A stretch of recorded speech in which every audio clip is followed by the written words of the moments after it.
Bonjour à toutes, bonjour à tous et bienvenue sur Radio Fringale pour le dernier grand débrief de la saison, la review du Tour de Lombardie avec une course à laquelle on a assisté et sans trop de surprise, Tadej Pogačar qui s'impose. On aurait dû effectivement peut-être garder notre preview, mini preview de moins d'une minute où on disait qu'il allait éclater tout le monde. C'est vraiment ce qui s'est passé, mais bon, il y a quand même des choses à raconter. On va pouvoir déjà parler de la course et puis après aller un petit peu plus loin aussi sur ce qu'implique cette domination de Tadej Pogačar dans le cyclisme et sa formidable année 2024. Pour m'accompagner aujourd'hui, c'est notre expert en monuments, en classiques et en grand tour, en cyclisme, quoi. Salut Titien, comment vas-tu?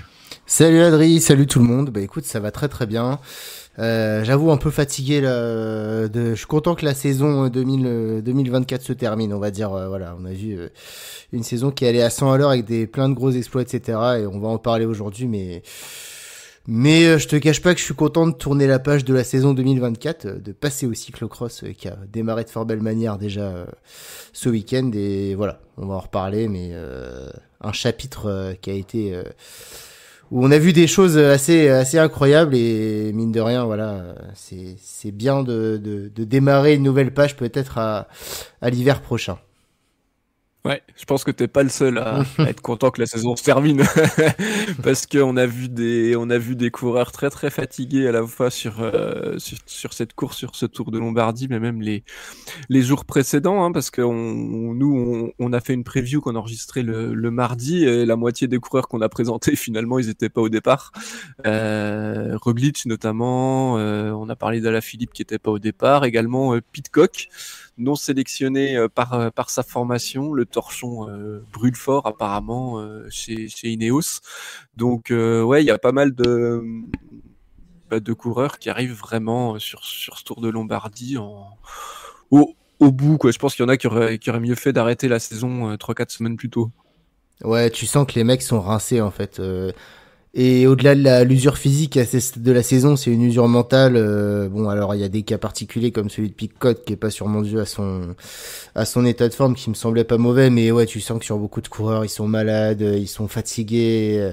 Voilà, tu sens que nerveusement c'est compliqué. Donc c'est toujours le cas hein, à cette période de la saison, mais cette année j'ai l'impression que plus que jamais, là, on a un état de lassitude totale du peloton. Mais bon, certains devront quand même aller en Chine la semaine prochaine et je leur souhaite bien du courage.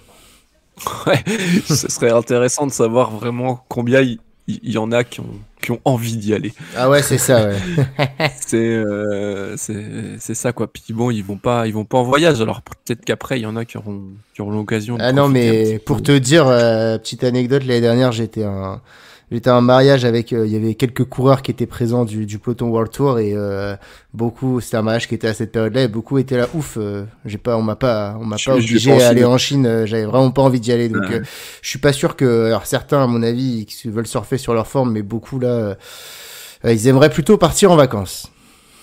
Ouais, c'est ça. En tout cas, je pense que tous les coureurs du peloton ont mérité leurs vacances et ça leur fera le plus grand bien. Après cette petite introduction, on va parler de la course, de ce Tour de Lombardie 2024, avec une édition, hein, on l'avait dit, une course longue de 255 km à travers la Lombardie, de Bergame à Côme, et un parcours un petit peu différent des années précédentes, qui laissait quand même présager que la course et l'accélération décisive allaient se passer dans le Sormano. C'est effectivement ce qui a eu lieu, mais il y a eu avant ça une échappée, au moins 3-4 étoiles, avec de grands noms de coureurs qui a pris les devants en essayant d'anticiper l'attaque prévue de Pogačar. On retrouvait des coureurs comme Xandro Meurice, Timen Arensman, il y avait Kelderman, Benoot, Vermerck, Daniel Felipe Martinez, quand même, deuxième du Giro, Eddie Dunbar, des coureurs français également, avec Bastien Tranchon, Julien Bernard, les coureurs de la Groupama FDJ, Rémi Rochas et Rudy Mollard, qui est d'ailleurs passé en tête sommet de la Madonna del Cisalo. Donc ouais, une belle échappée qui a essayé de prendre le large. Je pense que c'était une bonne option, mais malheureusement, ils ont pas pu non plus creuser beaucoup d'écart, et quand ça s'est mis en route, derrière ça s'est mis en route et c'était plié. Ouais, non, mais c'est sympa de voir une échappée avec des noms comme ça, on va pas se dire le contraire, mais ça montre également à quel point l'état d'impuissance et de renoncement chez les outsiders face à l'équipe UAE est quand même forte, parce que quand tu vois tous ces grands noms, alors qu'ils sont certes pas forcément au top de leur forme, mais sortir dans une échappée où tu sais très bien que globalement elle ira pas au bout, tu sens bien que maintenant, si on veut exister, il faut tenter un peu le tout pour le tout, et ces coureurs-là qui sont partis, effectivement, ils savaient très bien que s'ils suivaient le peloton, un schéma préétabli, ils se feraient distancer, qu'ils n'existeraient pas. Donc, mais c'est quand même un sacré aveu de faiblesse pour moi quand même de voir de tels coureurs dans une échappée comme ça. En fait, quand moi je les ai vus partir, j'ai fait voilà, maintenant, c'est quand même des noms qui comptent dans le peloton. Hein. Il y avait quand même des sacrés coureurs. Hein. Daniel Martinez, deuxième du Giro, Thymen Arensman, comme tu le dis. Enfin voilà. Et quand je les ai vus partir, je me suis dit à la fois c'est super pour la course de voir d'aussi grands coureurs partir dans l'échappée matinale, grosso modo. Et à la fois, voilà, c'est ta seule chance de, sur un concours de circonstances, exister, voire aller loin, etc. Donc, ouais, d'un côté, j'étais très content. D'un autre côté, je me suis dit que, voilà, l'année 2024 avait fait bien évoluer le peloton quand même. Ouais, parce que là, en même temps, pas le choix pour des coureurs de bah, ce ouais. calibre-là. C'est clair que, comme tu l'as dit, s'ils vont pas dans l'échappée, ils pètent quand ça accélère. Ils arrivent à accrocher un groupe. Peut-être que si ça se passe bien, ils font dans les 20, dans les 10, si vraiment il y a une super journée, des super jambes. Mais ça reste dans les profondeurs du classement, ce qui finalement font à peu près en étant dans l'échappée et en ayant anticipé. Et pourtant, je lisais une interview de Rudy Mollard qui disait qu'ils avaient vraiment roulé fort pour essayer de creuser devant. Mais derrière, il y avait qui? Il y avait Kristen qui roulait pour UAE. Fischer Black. Fischer Black. Ouais, Kristen, Fischer Black. À un moment, il y a eu... comment il s'appelle, Jevine, voilà, il y avait que des coureurs de ce calibre qui te courent derrière, donc du Ayuso, et puis ensuite il restait du Maïka, du Sivakov et du Hetz, donc quoi qu'il en soit, non, c'était très très compliqué. Merci quand même à ces échappés d'être partis devant. Moi, j'avais quand même une petite critique sur le parcours. C'est vraiment pas un parcours qui laissait, à part ce coup, finalement, la course a été quand même très très cadenassée, et c'est pas un parcours qui laissait forcément l'opportunité de tenter des coups tactiques, etc., étant donné qu'il était vraiment divisé en deux avec cet enchaînement de 3 bosses dans les 100 premiers kilomètres. Et pour moi, d'ailleurs, c'était un peu les 100 premiers kilomètres qui étaient les plus compliqués. Et puis ensuite, il y avait un petit peu ce temps mort là sur le 2/3 du parcours avec certes il repassait dans la plaine un moment. Ouais, il y avait Ghizalo, mais c'est un Ghizalo de 3% de moyenne sur 8 kilomètres, donc qui a pas fait de dégâts. Enfin voilà. Donc et puis après, en fait, on savait à peu près, une fois que l'échappée était partie, qu'il se passerait rien jusqu'au Sormano, où allaient tous jouer la course. Donc, j'ai pas trouvé le parcours hyper inspirant, mine de rien. Donc, c'est souvent le cas avec le Tour de Lombardie, mais ça a pas non plus aidé à créer des choses, etc. Et ouais, cette échappée, c'était ce qu'il y avait de mieux à faire finalement, malheureusement, parce qu'ensuite, le peloton, une fois qu'il était pris en main par la UAE, il y avait plus possibilité de tenter quoi que ce soit en fait. Donc ouais, de toute façon, tous les coureurs qui sont partis en échappée, c'était le meilleur choix, parce que il y avait aucun moyen autre d'exister dans cette course. C'est un petit peu dommage quand même. Ouais. Après, je me demande toujours si est-ce que le parcours avait été vraiment différent. Si par exemple on avait monté ces deux ascensions-là dans l'autre sens, où il y a des pourcentages beaucoup plus raides, je sais pas si vraiment il y a des... En fait, je sais pas si maintenant il y a des coureurs qui se disent dans le peloton, je vais anticiper alors que Pogačar est là et qu'il va bientôt attaquer. En fait, non, mais par exemple, je suis allé voir le parcours de 2016, qui était pour moi un parcours magnifique, l'année où Chavez gagne devant Bardet et Diego Rosa, je crois. Et en fait, c'est un parcours où dans les 100 derniers kilomètres, t'as 5 bosses qui sont assez compliqués, et t'as pas de replat, en fait. Donc, c'est quand même plus difficile. Alors, certes, l'équipe la plus forte, c'est l'équipe la plus forte, mais ça laisse des possibilités tactiques, et surtout, voilà, une équipe a beaucoup moins de facilité à s'organiser, puisque vraiment, c'était montée-descente. Et grosso modo, t'avais 80 km, il y avait pas une seule partie de plat. Donc là, j'avais beaucoup aimé ce parcours et celui-là, mine de rien, il faisait quand même bien les affaires de l'équipe UAE, puisqu'une fois qu'ils ont validé l'échappée, pour contrôler, c'était quand même plutôt simple. Donc ouais, je trouvais que le parcours manquait un petit peu de fantaisie en tout cas, ou de dynamisme, si j'ai même s'il était très compliqué évidemment pour un parcours de fin de saison, mais voilà, il a pas aidé à créer de la folie dans la course, et forcément on est rapidement arrivé sur un scénario attendu et stéréotypé, quoi, grosso modo. Ouais, c'est vrai. Et alors l'année dont tu parles, ils faisaient dans l'autre sens. Ils arrivaient à Bergame. Et c'est vrai que d'habitude, quand ils arrivent à Côme, il y a le Civiglio qui fait un peu office de dernière grosse difficulté. Donc bien souvent, les premières ascensions servent à vraiment user les organismes, et puis après ça va se jouer là-dedans. Mais je te rejoins sur le fait que là, c'est pas un parcours qui favorise forcément les offensives, même s'ils ont essayé quand même de muscler le début de course, où d'habitude c'est pas forcément si raide ou si dur. Alors si, je crois que déjà en 2022 ils avaient durci le début du parcours, mais en fait en faisant ça sert juste aux coureurs les plus forts. Et je pense que s'il y a des gros écarts, c'est aussi à cause de ça, parce que mine de rien, ça se monte assez vite quand même sur un monument, et ça favorise les plus forts. Mais en fait, c'est super de muscler le parcours, parce que, moi je trouvais que voilà, limite la première heure était la plus intéressante de la course. Ça a pas arrêté d'attaquer, l'échappée a mis du temps à se former. Comme disait Bastien Tronchon en interview à l'arrivée, ils étaient morts quoi au bout de 50 km, tellement ça avait tout donné pour prendre l'échappée. Donc c'était sympa, mais on sait très bien que les très grands favoris, les très grands leaders, ils vont pas se découvrir aussitôt.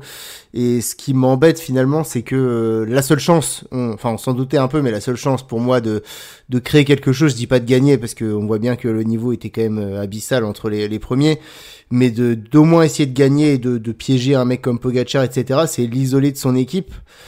Et de le voir le faire courir à travers plusieurs lèvres. Mais donc forcément, ces coureurs-là n'allaient pas se découvrir dès le début de course, et ensuite avec ce milieu de course vraiment un petit peu avec de la plaine et des montées pas compliquées, forcément son équipe allait pouvoir s'organiser et régler l'écart avec l'échappée qui était parti de plus loin. Donc il manquait un peu de dynamisme qui permettait de créer une course de mouvement. C'est un petit peu dommage, donc voilà. Mais encore une fois, la course a quand même été rendue très dure, hein. Ils sont pas non plus, il y a que la moitié des coureurs des partants, je crois, à l'arrivée, avec des écarts quand même démentiels. Donc tout le monde dans tous les cas était rincé. Ouais, c'est clair. Donc ouais, grosse attaque de Pogacar dans le Sormano, comme prévu sur la deuxième moitié de la montée, dans les pourcentages les plus difficiles. On voit tout de suite que personne, mais absolument personne, n'essaie de suivre. Remco se met à ce moment-là à son rythme, sans accélérer brusquement, et c'est parti pour Pogacar qui creuse petit à petit. Il plafonne un petit temps quand même, surtout dans la descente, avec l'écart est autour d'une 15 pendant un petit moment. Une 10, une 15, ouais. Ouais, et puis après, il lâche encore plus les chevaux. Il se dit, allez, c'est les vacances après, je peux vraiment y aller ce coup-ci. Et il finit avec plus de 3 minutes d'avance sur Remco Evenepoel, qui a fait une course, on va dire, à son niveau. Il était lui aussi largement plus fort que les coureurs qui étaient avec lui, même si c'est pas dans l'ascension qu'il a lâché. Alors il y avait Mas, et puis c'était Van Aert Velt, c'est ça, l'autre coureur avec lui, qui en fait il les a lâchés sur le sommet et dans la descente, et après sur la portion roulante il leur a repris énormément de temps. Mais on a du coup, ce qui était le plus sympa à suivre, c'était cette bataille pour le podium, avec un retour un léger regroupement, Sivakov qui rentre sur les deux coureurs lâchés par Remco, puis Giulio Ciccone qui va même courtrer dans la dernière bosse et aller prendre cette troisième place pour quelques secondes devant Ion Izagirre, revenu lui aussi presque de nulle part. Donc voilà, si le scénario était un peu connu d'avance, et c'est vraiment ce qui s'est passé pour les deux premiers, la petite bataille pour la troisième place, on se raccroche à ce qu'on peut, était sympa. Ouais, tout à fait. Bah déjà, bon, bravo à Pogacar. Hein. Voilà, c'était le favori. Il a assumé, il a placé son attaque, il a pas failli et puis il remporte la course haut la main. Donc voilà, tout ce qu'il faut faire en premier lieu, c'est lui dire bravo. Après, on en reparlera peut-être plus en détail de Pogacar. Bravo aussi à Remco, mine de rien. Voilà, qui on sentait que après il y a peut-être un petit coup de massue sur la tête. Hein, après ces championnats du monde, on a senti voilà que pour Remco, il lui restait ça en fait, parce que je pense que sur le Tour de France, il était assez serein du fait qu'il partait, il partait un peu perdant en mode, voilà, je sais que Pogacar, Vingegaard, c'est deux monstres. Moi, je suis pas encore dans leur catégorie, c'est mon premier Tour de France et du coup, je le sentais beaucoup plus décontracté par rapport à sa manière de courir et vraiment à pas chercher à suivre et voilà, à se concentrer sur sa propre course. Mais par contre, je pense qu'il se disait sur les classiques, je peux peut-être rivaliser. Et puis on se rend compte que voilà, bah voilà, hein, il a pas pu rivaliser avec Pogacar sur cette fin de saison. Et je pense qu'il s'est quand même pris un petit coup derrière la tête sur les championnats du monde. En Tour d'Émilie, il a tenté une attaque et puis Pogacar lui a mis un contre, il a rien pu faire. Et je pense que ça a été assez dur à vivre. Il s'est quand même remobilisé et voilà, il a pas essayé de suivre Pogacar. Il a couru assez intelligemment et il est allé chercher le meilleur résultat qu'il pouvait aller chercher aujourd'hui. Donc voilà, bravo à Remco Evenepoel d'avoir tenu jusqu'à la fin d'une saison qui a été longue pour lui entre des super performances mais également une dure chute au printemps. Et puis effectivement derrière, alors dans ce qu'on a pu voir, parce que c'était entrecoupé forcément avec Pogacar et Remco qui étaient devant, mais une belle bataille pour le podium avec quelques revenants, hein, des mecs comme Izagirre ou Van Edveld qu'on n'avait pas eu depuis un petit moment pour cause de blessures, de maladies, etc. Voilà, qui finissent bien leur saison. Surtout la quatrième place d'Izagirre là sur un monument, je pense, va faire du bien à l'équipe Cofidis qui a pas forcément vécu la plus grande année de son existence. Et puis Pavel Sivakov, moi qui m'a impressionné. Moi je me suis dit il va s'écarter, il est mort là quand Pogacar a attaqué. Le mec il fait une course de fou là, il rattrape Henrik Mas et Van Edveld dans le final. Et puis finalement c'est Izagirre qui rentre. Et puis finalement c'est Ciccone qui est enfin voilà, qui, je veux pas dire vient sauver sa saison, mais mine de rien, voilà, saison un petit peu quand même, hein. Ouais, saison un peu compliquée pour Ouais. l'Italien qui a voulu jouer les premiers rôles sur le Tour de France, ça a pas forcément marché, et voilà. On l'avait pas vu avant et voilà. Ouais, je pense que cette troisième place aux côtés de Tadej Pogacar et de Remco Evenepoel qui sont deux sûrement des trois coureurs de l'année, voilà, ça vient quand même un petit peu faire du bien, notamment au cyclisme transalpin qui est un petit peu dans le dur et à lui-même qui a pas forcément réalisé la même saison que l'an dernier. Donc voilà, ça fait plaisir de voir un coureur comme Ciccone récompensé en cette fin de saison d'un beau podium. Mais ouais, la lutte a été sympa. Voilà, on a vu des mecs et puis surtout on a vu des mecs qui sont arrivés au bout d'eux-mêmes, hein, que de Ciccone à Van Edveld là dans ce groupe qui se jouait la troisième place, ils étaient morts de chez morts les mecs. Tu voyais que même sur le plat ils avaient du mal à combler 2 mètres. Donc ça fait plaisir de voir ces coureurs qui se sont arrachés jusqu'au bout de la course pour aller chercher une place. Donc ouais, c'était assez sympa à suivre. Enfin, de toute façon, je pense que toi comme moi, comme tout le monde, on a vite compris quel allait être le premier et qui allait être le deuxième de la course. Donc on s'est beaucoup concentré, à mon avis, sur ce podium. Ouais, c'est ça. On se raccrochait pas mal à ça. Sinon, on avait un peu les yeux sur bon, il reste combien de kilomètres? Ok, ouais, bon, oui, il est beau son maillot champion du monde, c'est bien, ouais, voilà. Derrière, on a vite compris aussi que Remco, effectivement, aller chercher cette deuxième place. Et ouais, je te rejoins sur Sivakov, c'était assez incroyable de le voir comme ça parce qu'il a roulé un bon moment quand même. C'est lui qui lance Pogacar, c'est lui qui était le dernier relayeur, donc déjà ça montre à quel point il était en forme dans la course et je pense que ça a dû communiquer entre les membres du AE pour le laisser lui en dernier coureur avant son leader. Et ouais, je m'attendais pas du tout à ce qu'il revienne comme ça, à ce qu'il s'accroche et à tel point que s'il avait pas eu à rouler avant, il aurait peut-être pu lui suivre un Remco par exemple, pourquoi pas en tenant sa roue aussi dans les parties les plus roulantes. Donc ouais, c'est en tout cas un top 10 pour un Français sur un monument, ça arrive quand même pas tout le temps, même si là il y a même 2 top 10 hein, avec David Gaudu qui termine 9e, qui confirme aussi sa belle fin de saison. Et j'espère que ça augure une saison 2025 qui sera très chouette. Mais en tout cas, ça fait plaisir de le revoir un petit peu à l'avant. Hein. Gaudu, on sait qu'il a déjà quand même briller sur certaines classiques, notamment Liège où il avait fait un podium, une 3e place. Mais voilà, après la saison 2023 et le début de saison 2024 compliqué, c'est pas mal de le voir à cette place. Puis voilà, on peut aussi noter quelques coureurs qu'on a aperçus, dont on avait parlé. Roger Adria qui confirme sa plutôt bonne forme. Hein. Il arrive pour la 8e place, il fait 11e. Il avait été très bon sur les semi-classiques, et puis après, on retrouve des coureurs comme l'inusable Bokmolema, Giulio Pellizzari qui arrive un peu tout seul, et puis on voit qu'après le classement, le 15e est déjà à 7 minutes, c'est l'écart aussi. Je crois que c'est l'écart entre le premier et le deuxième, donc il y a eu 3 minutes 16 entre Pogačar et Evenepoel, le plus important depuis une des victoires de Merckx sur la course. Ouais, donc ouais. Assez incroyable, et voilà. Et Pogačar, on l'a pas dit, mais il remporte son 4e Tour de Lombardie consécutif, donc exploit réalisé par le seul Fausto Coppi, et maintenant il est plus qu'à un succès du record absolu de victoire sur le Tour de Lombardie, détenu par ce même Fausto Coppi, donc à suivre, mais voilà, il y a de grandes chances qu'il va tomber, au moins ça. Je pense. Bah, c'est quand même la classique qui lui convient le mieux, où il y a le moins de pièges possibles.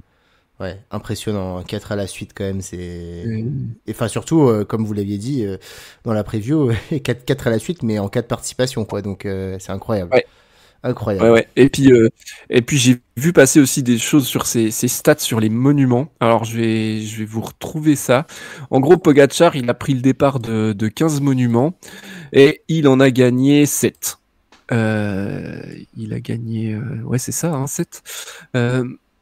De Liège, 4 Lombardie et puis 1 Tour des Flandres. Et puis il a abandonné une fois Liège-Bastogne-Liège quand il est tombé.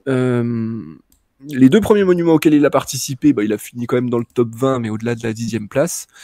Et après, il a jamais terminé au-delà de la 5e place. Donc c'est quand même... c'est juste ouf, quoi. Il a 12 top 5 sur les monuments en 15 participations. Et sachant que il les a tous faits, sauf Paris-Roubaix, mais ça devrait arriver très prochainement, parce que ça paraît assez clair qu'il va vraiment tenter de remporter Milan-San Remo ou Paris-Roubaix. Ouais, tout à fait. Je te propose. Voilà. Ouais. Je suis d'accord avec toi. Bon, mais on aura l'occasion d'en reparler l'année prochaine, bien évidemment. Laquelle des deux est-ce qu'il a le plus de chances de gagner? Ça reste un autre sujet, mais c'est pas le débat du jour, le petit débat qu'on avait envie d'avoir, Titien, parce qu'effectivement, on va pas parler de ce Tour de Lombardie pendant 1 heure, parce qu'il n'y a pas forcément à débriefer, à faire un long débrief de ce qui s'est passé. Pogačar qui gagne avec plus de 3 minutes d'avance, qui tue le suspense assez tôt. On l'a vu dominer cette saison de manière, quand même inédite selon moi. Il attaque de très très loin sur les championnats du monde, sur les Strade Bianche. Il écrase le Giro et le Tour avec 6 étapes sur chacune des courses. Et puis ce Tour de Lombardie qui vient finir sa saison. Et c'est vrai que dès qu'il a été au départ cette saison, le suspense a été assez peu de mise. La question qu'on voulait se poser, c'est est-ce que Tadej Pogačar rend le cyclisme chiant, pour parler poliment? Est-ce qu'on s'ennuie du coup avec un coureur de sa trempe qui domine les débats? Il y a plusieurs éléments de réflexion, mais voilà, déjà, ma première question, est-ce que toi, Titien, tu t'es ennuyé cette année quand Pogačar était au-dessus du lot? Ouais, comme je te dis, moi j'ai un avis assez tranché sur la question. Pogačar, c'est un coureur, quand il est arrivé, que j'ai beaucoup aimé parce qu'il a apporté cette fraîcheur dans un cyclisme. Moi, j'ai vraiment pas aimé les années Sky, etc. Alors c'était une révolution un peu scientifique dans la méthode de gérer le vélo, etc. Mais c'était aussi très chiant les années Sky. Et puis il y a ces mecs qui sont arrivés là au début des années 2020, des Pogačar, des Van Der Poel, etc. qui des Remco juste un an ou deux après, voilà, qui rendaient un petit peu les courses totalement folles. Les sentiers sortaient des sentiers battus. Pogačar, on s'en souvient. Moi, je me souviens de celui sur le Tour de France 2020 qui avait pris sa bordure là, et puis ensuite qui avait était loin, qui était déjà très fort, mais qui était loin d'avoir le niveau incroyable qu'il a aujourd'hui, mais qui attaquait à chaque étape de montagne, pouvait prendre du temps. Enfin voilà, il y avait vraiment le retour de ce cyclisme un petit peu offensif, beaucoup moins timoré que les Liège-Bastogne-Liège d'Alejandro Valverde qui se terminait à 300 mètres de l'arrivée sur la côte d'Or. C'était chiant. Donc voilà, donc Pogačar, pour moi, ça a été vraiment un super étendard pour le cyclisme, pour la modernisation de ce sport également, pour l'attrait auprès des jeunes. Moi, je trouvais que c'était vraiment un super mec. En plus, voilà, grosso modo, il est très sympa, etc. Donc voilà. Et puis ça l'a beaucoup aidé également, alors qu'il commençait à avoir une domination émergente, de se trouver un adversaire en la personne de Vingegaard. Ça l'a beaucoup humanisé aussi. Ses défaillances, on se souvient, sur le col de la Losse, sa défaillance du Granon, etc. Donc il y avait ce mec qui était hyper fort, qui attaquait tout le temps, mais qui avait également ce côté humain. Et enfin voilà, pour moi, c'était un parfait porte-drapeau du vélo. Vraiment, ça donnait envie d'en faire du vélo, de suivre le vélo. Voilà, je pense que c'est pas pour rien qu'il y a eu le lancement de la série Netflix dans ces années-là, 2022-2023, parce que voilà, on a eu des super batailles, des super Tours de France, des retournements de situation. Et là, on est arrivé cette année sur quelque chose auquel je m'attendais pas forcément au début de l'année. Bon, Pogačar, c'était le meilleur coureur du monde pour moi depuis 3 ans déjà. Il avait montré des failles, il avait montré qu'il était très très polyvalent, et ça, très bien, mais il avait pas non plus... Il y a toujours un moment dans la saison où, que ce soit, il avait de l'adversité, que ce soit sur les flancs de Rennais à Van Der Poel, que ce soit sur des grands tours, etc., avec Jonas Vingegaard. Donc, puis tu vois, même au début de la saison, on se disait, est-ce que Remco est pas plus fort que Pogačar sur des classiques? Et cette année, on est arrivé sur Pogačar ultra dominant, sans aucun point faible, sans aucune fatigue, hein, puisque de A à Z tout le long de la saison, il a dominé. Et surtout Pogačar qui tue la course, ça a démarré très fort cette saison avec sa première course, l'Estrade Bianche à 80 km de l'arrivée. Donc très clairement, il fallait vite faire abstraction de Pogačar, le Tour de Catalogne, le Giro. Si on voulait profiter des courses, alors il y a sûrement des très très grands fans de Pogačar qui se contentent de ça, etc. De voir un mec, le mec qu'ils adorent en tête de course, dominer et écrire l'histoire, c'est très bien. Mais à la longue, au fur et à mesure de la saison, n'avoir aucun challenger, gagner le Tour de France comme il l'a fait après un Giro, il fait non seulement le doublé de Giro Tour, ce qu'on considérait comme quelque chose de pas forcément impossible, mais en tout cas très très difficile, mais il gagne sur chacune des 2 courses 6 étapes, il écrase les courses et ses concurrents. En fin d'année, il écrase le championnat du monde. Alors, Pogačar fait la plus grande saison pour moi de l'histoire, en tout cas moi j'ai jamais vu, etc. Mais à la fin s'il faut faire les comptes, etc., bah moi je dirais que ouais, je me suis emmerdé en fait sur l'ensemble de ces courses. Je me suis emmerdé parce que, mine de rien, le sport, alors il y a forcément des têtes d'affiche, des mecs qui vont dominer, mais là, on n'est plus dans de la domination, on est dans l'archi-domination, ou une course où globalement, t'en es même plus à te dire comment est-ce qu'on peut essayer de battre l'archi-favori. C'est que, grosso modo, et c'était le cas au départ de ce Tour de Lombardie, tout le monde savait qu'il avait gagné, il n'y avait pas un seul scénario à part... problème de maladie, de chute, etc. Il ne gagnait pas. Donc on arrive dans un truc où d'avance on se dit c'est la course est finie. Donc grosso modo ouais forcément c'est pas une très très bonne nouvelle pour le cyclisme non plus. Cette ultra domination de Tadej Pogačar, moi clairement je vais pas te le cacher que j'ai regardé la course en replay du Tour de Lombardie. J'ai vu l'attaque de Pogačar dans le Sormano et puis ensuite sur Eurosport là j'ai passé en accéléré pour arriver au début de la dernière bosse et regarder la place pour la 3e place parce que la victoire ça ne m'intéressait plus.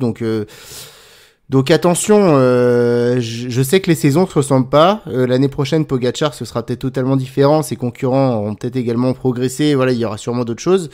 Mais le fait que ce soit un coureur ultra dominant dans la meilleure équipe du monde fait qu'on s'emmerde.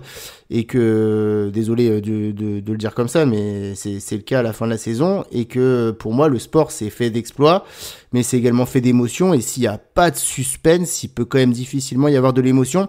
surtout pour un sport comme le cyclisme, qui est quand même un sport d'endurance, où voilà, c'est pas un match de foot avec une intensité de 90 minutes, où une équipe part marquer, puis l'autre, etc. Enfin voilà, grosso modo, une course cycliste... bah c'est un peu parfois ennuyant à regarder à la télé et s'il y a pas de bagarre entre les premiers, bah pour moi ça va vite me poser un problème entre guillemets. Donc encore une fois, je vais pas aller voir Pogačar pour lui dire bah non, t'abuses là, t'es trop fort, faut que tu ralentis un peu. Non mais voilà. Donc désolé, je suis un peu long là-dessus, tout ça pour dire que non, mais ouais, Pogačar ça commence, enfin voilà, c'est un super coureur, mais là j'avoue que ça m'a... Il faut forcément des meilleurs coureurs que d'autres, mais là, la différence de niveau avec les seconds, qui sont également avec une différence de niveau énorme sur ceux derrière, me fait dire que la domination, elle ne fait que démarrer. Et que, ouais, ça, grosso modo, si je retiens les courses que j'ai préféré regarder cette année, Pogačar, il fait pas partie de ces courses. Hein. J'ai adoré la Vuelta, Pogačar était pas là. Une course comme Paris-Tours, là, la semaine dernière, c'était hyper intéressant. Parce que, à la fois, il y avait des mecs qui se sont donnés à fond, mais qu'il y avait de la bagarre et surtout du suspense jusqu'à la fin. Donc, voilà. Si je dois te donner un avis tranché, ouais, ça, c'est, je suis pas sûr que ce soit une bonne chose pour l'intérêt du cyclisme. Si on commence à se dire, bon, bah, je regarde pas parce que, en fait, je sais ce qui va se passer, bah, voilà. Donc, bravo à Pogačar. Jusqu'à preuve du contraire, c'est un grand champion qui est plus fort que tout le monde, mais, ouais, moi ça me pose problème. Désolé, j'ai été un petit peu long, tu vas dire ce que t'en penses, mais non, mais il fallait un peu résumer la situation et voilà comment je la vis moi à la fin de l'année. Et je t'avoue que je suis content de passer au cyclocross où j'ai l'impression que il y aura plus de suspense que sur cette saison de route. Jusqu'à ce que Van Der Poel arrive. Oui, non, mais après, effectivement, alors après, si Van Aert est là, on aura peut-être des batailles. Donc, bref, dans tous les cas, voilà, sur résumé sur voilà. Pogačar, voilà, moi hier sur le Tour de Lombardie, j'ai accéléré parce que je savais ce qu'il allait se passer et que je voulais m'intéresser à la bagarre pour la 3e place. Voilà.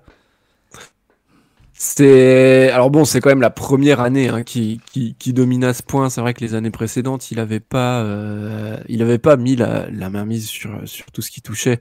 2019, c'est sa première année pro. Alors il avait quand même commencé de fort belle manière, mais on n'était pas sur cette qualité de coureur mais il avait quand même fait une Vuelta assez incroyable où il va chercher le podium dans le final. Et déjà là à cette époque-là, hein, sur cette 20e étape de la Vuelta, je me souviens, il avait attaqué à une 50aine de kilomètres de l'arrivée et en fait on se disait juste après l'étape, ça fait des années et des années qu'on n'a pas vu ça, qu'on n'a pas vu un numéro de la sorte.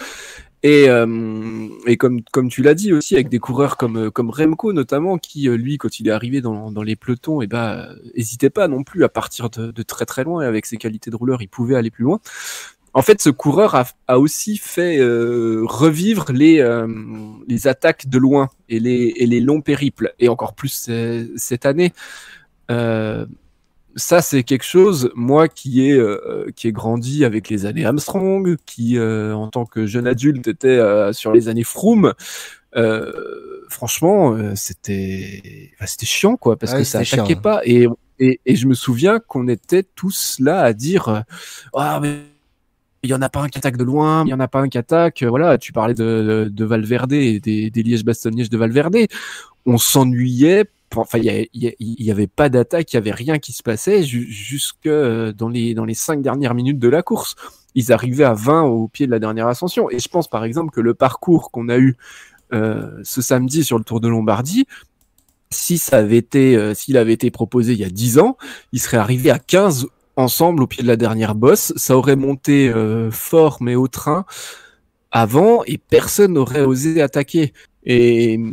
Et là, finalement, ça permet aussi, alors ça c'est des choses qu'on voit moins, mais peut-être que les réalisations pourront aussi s'adapter, d'avoir des très belles courses à tous les niveaux. Et là, la course qu'on a pour la 3e place, finalement, elle est aussi dans un sens grâce au fait que Pogačar il fait tout péter et puis que finalement derrière, les coureurs ils sont un peu obligés de se mettre à bloc et puis de se livrer à fond, loin également. Et Et tu parlais de l'attractivité du coup, et je te rejoins totalement. C'est sûr que si on sait que qui va gagner, c'est beaucoup moins intéressant. Après, je sais que des passionnés comme nous, ça nous empêchera pas de regarder, mais des gens qui s'y intéressent plus ou moins, effectivement, c'est pas ça qui va les attirer. C'est aussi les grands duels et les grosses bastons qui ont fait la popularité de ce sport, hein, au travers notamment du Tour de France, mais pas que. Donc ça peut être voilà, il y a peut-être quelque chose à faire aussi là, par rapport à ça, même si bon, bah, le but c'est quand même de gagner. On va pas se mettre à décerner autant de prestige au troisième qu'au premier, mais voilà, en tout cas, enfin voilà, mais même quand Roglic, enfin voilà, courir à la Roglic aussi. Alors là, sur la Vuelta, c'était sympa, il y avait du suspense, il reprenait un petit peu, mais en fait, c'est totalement un autre style, et le fait qu'il soit vraiment au-dessus, ça fait que tout le monde est écrasé. Et heureusement que Jonas Vingegaard existe, hein, parce que sinon, je pense que ça ferait un moment qu'on se serait ennuyé sur les Tours de France. Et, et Pogacar, il aurait déjà 5 Tours de France et on l'aurait jamais vu défaillir. Donc ça aussi, on va voir en 2025. Ça peut vite évoluer une carrière, mais Pogacar, on a quand même un phénomène, et je pense que la seule comparaison possible, même si c'est toujours pour moi c'est pas vraiment possible de comparer les coureurs sur des époques différentes, c'est Merckx dans la façon de dominer, de gagner avec énormément d'avance, de remporter presque toutes les courses sur lesquelles il s'aligne.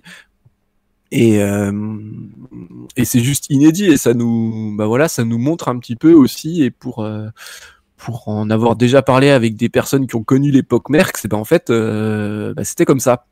Nous, on le connaît beaucoup plus par les petites vidéos et puis les livres d'histoire, mais Merckx, il écrasait les courses comme Pogacar l'écrase maintenant, et les gens disaient que c'était chiant, que c'était exactement les mêmes débats qu'on a en ce moment. Donc c'est assez marrant de voir que finalement l'histoire peut se répéter à ce niveau-là. Donc après, ça va être aussi intéressant de voir ce que Pogacar va proposer sur la saison 2025. On sait que par exemple, il va vouloir aller gagner Milan-San Remo, mais Milan-San Remo, c'est une course que tu peux pas gagner comme les autres, et clairement là, ça va être aussi intéressant à voir. Alors on retombe dans un scénario d'attaque dans le final, mais voilà, il pourra être battu, à voir s'il veut s'allier sur Roubaix dès la saison prochaine. Sur le Tour de France, si Jonas Vingegaard a 0 pépin, est-ce que ça suffira pour être à son niveau? Donc voilà, ça va être je pense qu'il y aura quand même des choses sympas à suivre. Je trouve que Pogacar, il est de la portée quand même une belle fraîcheur. C'est un très bon communicant. Il a le sourire, il fait des petites blagues, il est sympa. Donc ça aussi, moi, je trouve ça moi, ça me plaît beaucoup plus de voir un coureur comme ça qui gagne et qui domine, outre l'aspect purement sportif et suspense et tout, que des coureurs absolument détestables comme Armstrong, ou qui ont pas le même charisme comme Froome. Ça renvoyait pas du tout la même image, je trouve. Donc voilà, moi, un petit peu mon avis sur cette domination de Pogacar. J'en ferai pas, je dirais pas que c'est grave, mais du moins peut-être pas encore. Après, c'est sûr que si ça se répète la saison prochaine de la même façon, voilà. Mais en même temps, on peut pas y faire grand-chose. Ouais, t'as raison, t'as bien dit ce que je pense, c'est-à-dire que il peut y avoir des années comme ça. Bon, écoute, voilà, c'est l'année, pour moi, c'est la meilleure saison de l'histoire, bravo à lui. Derrière, en fait, pour moi, s'il répète la même chose l'année prochaine, pour moi, le cyclisme sera en danger, pas dans le sens en danger à cause de, enfin voilà, c'est simplement la popularité de ce sport et la lassitude qui s'installera. On va nous dire aussi qu'il y avait déjà des coureurs dominants avant, etc. C'est vrai, il y a toujours eu des coureurs dominants, mais j'ai envie de dire soit dans leur domaine de spécialisation, soit à certains moments de l'année. Chris Froome, effectivement, il était ultra dominant, il a gagné 4 Tours de France, mais Froome, à part au Dauphiné avant et puis parfois à la Vuelta quand il est s'y aligné, le reste de l'année, on le voyait pas tellement. Enfin voilà, il y avait. Et le Giro qui remporte, c'était un beau Giro avec du suspense. Oui, et puis on l'avait pas vu, on l'avait pas vu de l'année avant, et ensuite il avait baissé pavillon pendant le Tour. Un Mathieu Van Der Poel, c'est le meilleur dans sa spécialité, c'est-à-dire le type flandrien, puncher, etc. Tu vois bien qu'en montagne, il passe pas. Voilà, le reste de l'année, il est beaucoup moins présent que sur ces grandes classiques, etc. Jonas Vingegaard, c'est pareil. Au Tour de France, il est là. Sur les courses par étapes, il est là, mais le reste sur d'autres courses, voilà, Jonas Vingegaard, il est jamais vraiment venu se frotter aux classiques, etc. Donc, je pense que la lassitude pourra vraiment s'installer si Pogačar répète ça, et le fait est qu'en fait, sur n'importe quel type de course, et ça, pour moi, c'est ultra nouveau, et c'est le seul, d'ailleurs, coureur que je connais qui puisse se targuer de ça, même un Wout van Aert qui est ultra polyvalent, c'est loin d'être le cas pour moi, c'est que Pogačar, il est invincible sur tout type de terrain. Alors, certes, sur le contre-la-montre, il est sûrement pas encore aussi fort que Remco Evenepoel, etc. Mais c'est peut-être là où est le danger, c'est que là, on n'est plus seulement un coureur ultra dominant, c'est un coureur ultra dominant sur toute la saison. Et ouais, enfin, ça, pour moi, je vais peut-être être un petit peu, plus alarmiste que toi, mais ça peut enfin voilà, ça peut générer de la lassitude et un désintérêt, mine de rien. Enfin voilà, c'est pas pareil que dans d'autres sports où t'as des très grands, je prends l'exemple du foot, etc. Oui, t'as des joueurs légendaires, etc. Mais c'est des sports d'équipe, etc. Où t'as plein de non mais voilà, t'as pas mal de choses. Là, mais par contre, je rebondis sur ce que tu dis et je suis assez d'accord dans le sens où, par exemple, en Formule 1, quand quelqu'un domine, c'est tout le temps les mêmes qui sont à chaque fois. Donc quand il y en a un qui est au-dessus, alors c'est un sport que je connais très très mal, hein, mais du coup c'est par exemple le même qui va gagner la moitié, les 3/4 des courses sur l'année. Et la force du cyclisme justement, c'est aussi de proposer avec les profils différents, avec des courses différentes, avec des grands tours, des classiques, les arrivées au sprint, de mettre en avant une diversité de coureurs et une diversité de profils. Et ça, mine de rien, il n'y a pas dans beaucoup d'autres sports qu'on le retrouve. Et là, en fait, Pogačar, il tue le game comme ça, en devenant un peu le coureur ultime performant sur tous les terrains. Il gagne pas encore de sprint massif, heureusement. Ouais, non, mais bon, il fait 3e de Milan-San Remo derrière 2 top sprinters, donc même là, il est pas mauvais. Non, mais ouais, du coup, il y a un vrai enjeu autour de ça. Moi, je suis un peu, je suis pas hyper rassuré par tout ça. Et puis tu parlais effectivement d'un point qui est important, c'est que effectivement, avant, on s'emmerdait. Hein. Moi, je te dis vraiment l'époque des classiques Valverde et des Tours de France Sky, j'en pouvais plus. Vraiment, c'était une période que j'ai vraiment pas aimée. Et tu dis que ça fait, et je suis totalement d'accord avec toi d'avoir retrouvé des coureurs qui attaquent qui partent de loin. Mais il y a partir de loin parce que t'es plein de panache, parce que tu veux créer des mouvements de course, c'est juste partir de loin parce qu'en fait, là, si tu restes dans la route de tes équipiers, t'es limite pire qu'à l'entraînement, quoi. Tu t'ennuies un peu et en fait, tu pars de loin tout simplement parce que t'es sûr qu'en faisant une seule attaque, tu vas mettre, tu mets 3 minutes à Remco Evenepoel quand même qui est un surdoué du vélo. Donc c'est même plus là, je pars de loin parce que j'ai du panache et parce que je veux tenter des choses en course. C'est juste, je pars de loin parce qu'en fait, je vais tous vous battre et il y a même pas de suspense. Et voilà, donc attention à ce que ça se retourne pas contre l'effet de base qui est on veut des courses qui se lancent de loin parce que on veut du mouvement, parce qu'on veut pas des coureurs qui sont frileux et on veut des coureurs qui osent, etc. versus maintenant je pars de loin parce que tout simplement je vous écrase et puis voilà, donc c'est plus ça qui me fait peur. Et effectivement, moi j'adorais ce côté-là de Pogačar, etc. Là, il a quand même grimpé pour moi encore 2-3 échelons cette année et toutes ces attaques de loin, c'est tout simplement pour écraser la course et il y a pas de plus de questions à se poser que ça, ou il y a pas plus à saluer le panache, quoi que ce soit. C'est juste, alors oui, il aurait pas besoin de le faire, effectivement, de partir de si loin, mais finalement, vu comment il arrive frais à la fin des courses, hein, là, le Tour de Lombardie, il était pas, tu sens qu'il aurait pu donner encore plus, donc, il y a une vraie. Il a intérêt à le faire, attaquer comme ça, lui. Enfin, Non, il a raison, en fait, de courir comme ça. Quand tu il a raison. Place.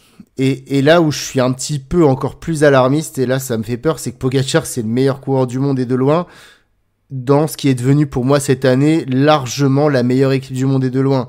Et alors je prends un exemple, j'en sais rien, tu mets Pogacar chez Bardiani, ce sera toujours le meilleur coureur du monde, mais quand t'as 0 équipier qui peuvent faire le travail, bah faut un petit peu, forcément tu vas arriver plus entamé. Là quand finalement t'as une grosse échappée qui part avec des champions dedans, un mec qui a fait 2e du Giro, etc. Et puis qu'en fait bah t'as même pas à toi de bouger parce que t'as des mecs qui seraient leaders dans n'importe quelle équipe qui font l'effort pour toi. Ah bah tu m'étonnes que derrière tu mets encore plus une pilule à tout le monde parce que du coup t'as rien eu à faire en fait, bah quoi. Oui. Donc ça aussi ça me fait un peu peur et je pense que c'est pas près de cette arrivée de se finir avec, je vois UAE qui signe des mecs pour des contrats jusqu'à 2030. Non, mais ça, bah il y a un gros problème qui va se causer là-dessus, qui est que voilà, pour moi l'équipe UAE là elle est j'ai vu que si tu prends les 4 premiers de l'équipe, les points UCI qu'ils ont fait dans l'année, ils sont plus de points que la Visma Leasebike par exemple sur toute l'année, toute l'équipe. Donc il y a quand même un truc, un gap. Non c'est pas surprenant, mais c'est encore ça qui me fait encore plus peur, c'est que quand t'as le meilleur coureur large du monde dans la meilleure équipe qui est largement au-dessus, ben c'est un petit peu dangereux. Donc moi je te dis, hein, si je pense à cette année, j'ai vu on en reparlera sûrement peut-être dans nos awards, mais j'ai vu des magnifiques courses, mais à chaque fois quand je pense à ces courses, UAE ou Pogacar n'étaient pas dessus. Donc il y a attention à pas qu'il y ait trop de domination également, peut aller jusqu'à de l'écœurement et un désintérêt aussi. Donc je suis pas, voilà. Il y a eu la saison 2024, on sait bien que le cyclisme, toutes les saisons ne se ressemblent pas.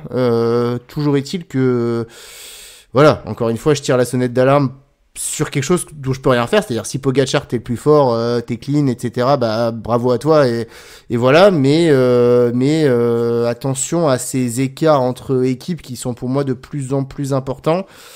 Enfin, voilà, tout ça fait que ouais, je suis content que la saison prenne fin, de passer au cyclocross et de me dire que l'année prochaine les batteries seront remises à zéro et qu'on verra sûrement d'autres choses. Donc de toute façon, personne s'attendait par exemple à ce que Jonas Vingegaard chute en début d'année et soit pas à son top. Personne s'attendait à plein de choses. Donc et forcément les saisons se ressemblent pas toujours, donc mais là il a quand même pris un sérieux gap sur la concurrence et l'équipe UAE, quand je vois ce qu'elle était en 2020 où on se disait toujours Pogacar il va gagner le Tour de France tout seul parce que son meilleur équipier en montagne c'est le pauvre David de la Cruz versus ce qui est devenu UAE 4 ans plus tard, bah ouais, cette équipe elle est en train d'archi dominer le cyclisme, surtout financièrement en fait, et quand t'as le meilleur coureur dans ton effectif, c'est voilà.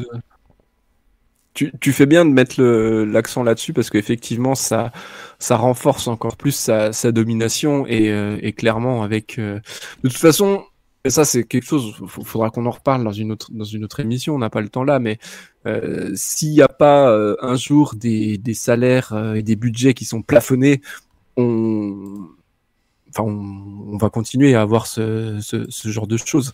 Donc c'est clair que tu fais vraiment très bien d'en parler. Le fait qu'il soit dans une équipe, on l'a vu samedi.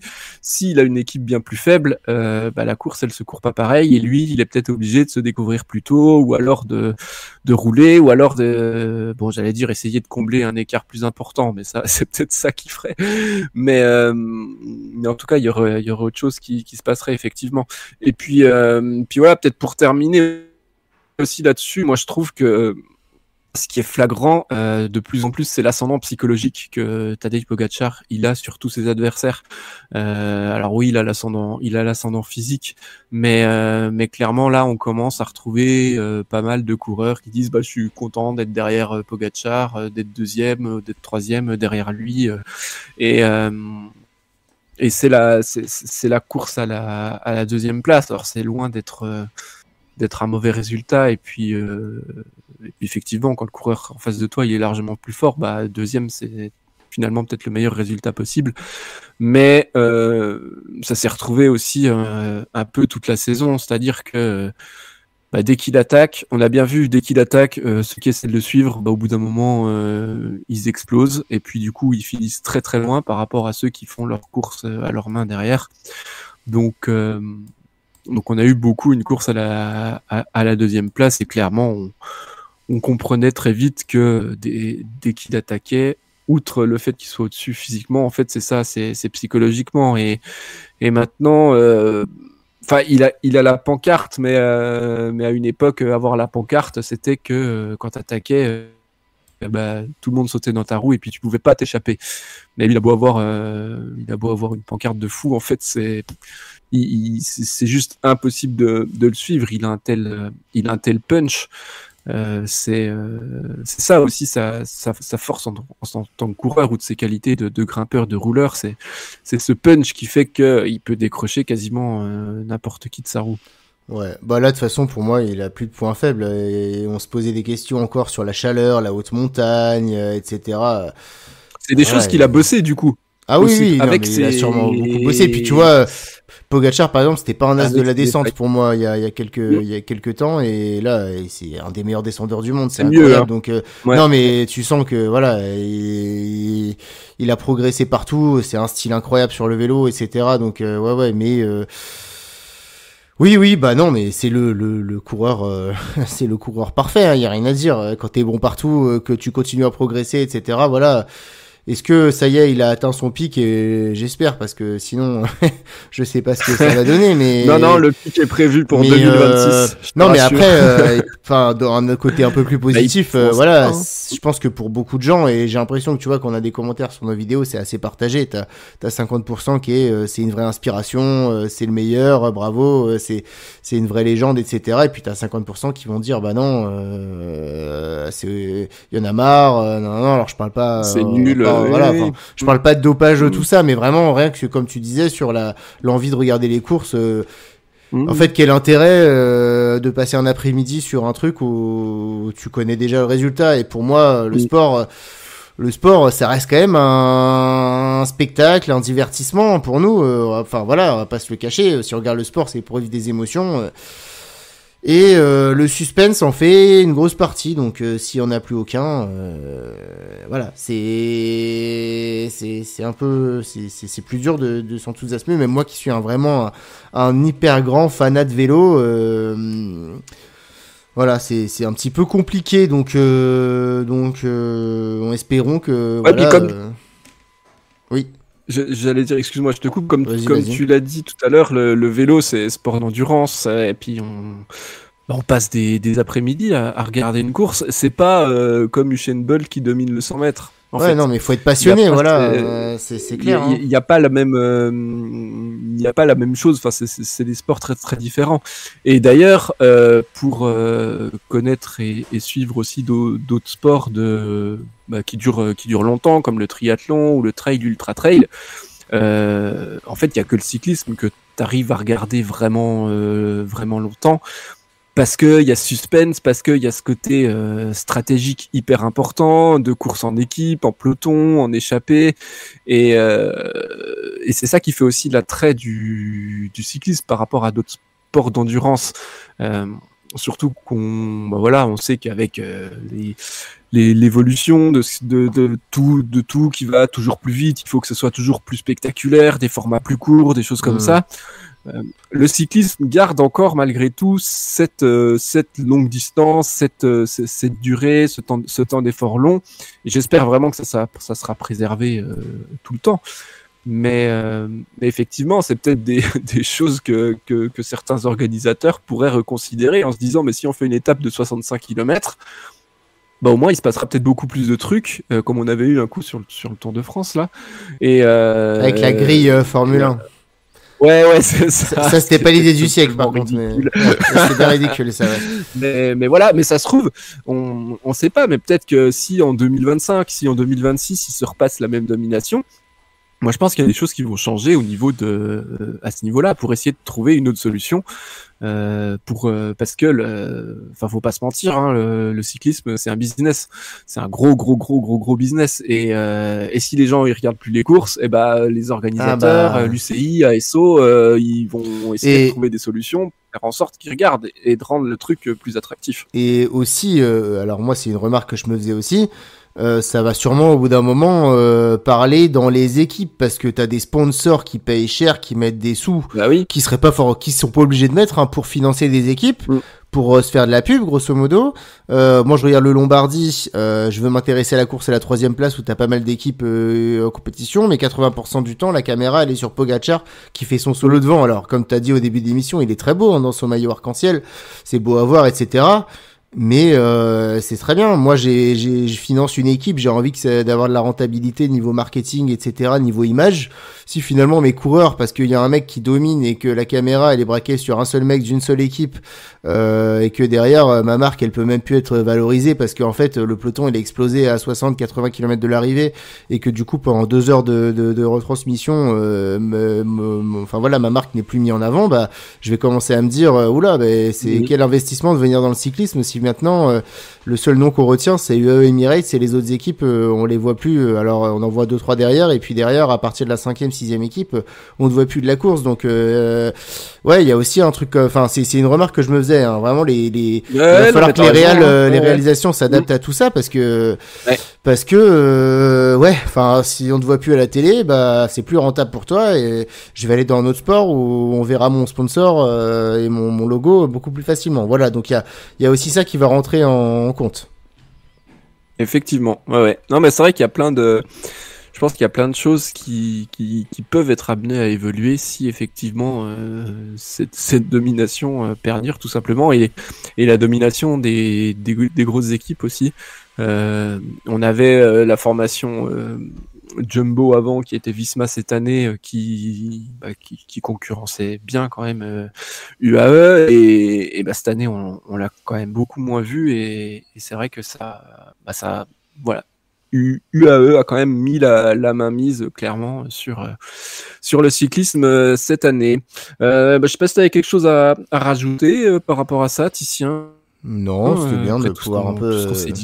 C'était bien un peu de pouvoir lancer ce débat. N'hésitez pas à évidemment dire ce que vous nous en pensez en commentaire parce que voilà, ça pose quand même pas mal de questions. Sûrement qu'on le vit tous de manière différente. Est-ce que vous, voilà, vous vous êtes ennuyé, qu'est-ce qui risque de se passer l'année prochaine, par exemple, si Pogačar continue sa razzia, effectivement, je pense qu'il y a plein de réflexions, plein de sujets intéressants à aborder, hein, n'hésitez pas, et ça peut éventuellement nous donner des idées d'émissions futures. Par rapport à ça, Titien, je te remercie beaucoup pour ta participation. Merci à toi. Pour ce débrief, n'oubliez pas de nous lâcher un petit like si la vidéo vous a plu, si vous avez écouté jusque-là. Également vous abonner si ce n'est pas déjà fait. Et n'hésitez pas à aller faire un tour sur nos réseaux sociaux, sur Facebook, sur Instagram, où Matt et Simon continuent à nous abreuver d'articles régulièrement. Et je crois que ça ne va pas forcément s'arrêter de sitôt. Là, on a une série sur les adieux de stars en ce moment qui sont publiés, ces coureurs qui quittent le peloton. Ça a commencé avec Mark Cavendish aujourd'hui. Donc voilà, allez faire un tour sur nos réseaux pour voir tout ça. Et merci à toutes et à tous de nous avoir suivis. On vous dit à bientôt. La saison. Et puis Adri, je te coupe, mais les podcasts Radio Fragal ne sont pas finis pour la fin d'année, puisque sûrement qu'on va faire nos petits awards récompenses de l'année, et puis on va peut-être se faire. Il y aura des écrases les pédales qui vont arriver, et peut-être qu'on se fera des petits podcasts cyclocross. Eh oui, de toute façon, on ne va pas se dire au revoir jusqu'au Tour de Ça s'arrête plus le vélo maintenant, même l'hiver avec le cyclocross. Si vous regardez pas encore, allez-y parce que c'est vraiment sympa. Ouais, et vous verrez même des coureurs écraser des roues, c'est fantastique. Voilà. Ça rigole pas. Bref, mais effectivement, on se revoit très bientôt pour parler de tout ça et surtout, voilà, c'est pas parce que la saison de route se termine qu'il faut oublier de s'alimenter, car la fringale guette. À bientôt tout le monde. Ciao. Ciao les copains.